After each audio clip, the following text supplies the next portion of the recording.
pour être un cas de casus belli, c'est-à-dire un cas de guerre, au regard notamment des liens qu'on connaît entre l'Iran et ses différents proxys.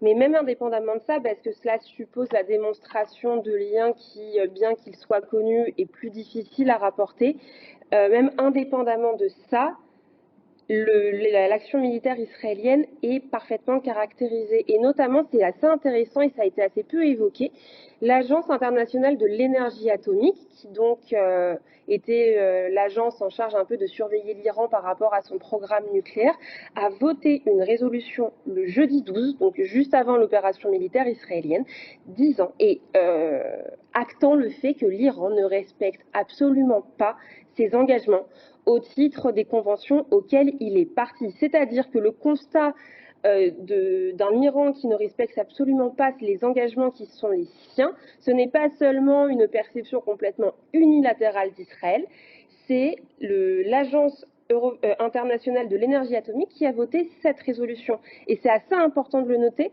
parce que on a souvent dit qu'Israël était dans un cas un peu comme les États-Unis avec l'Irak. Absolument pas. La France avait aussi averti les États-Unis que l'Iran ne cherchait qu'à gagner du temps.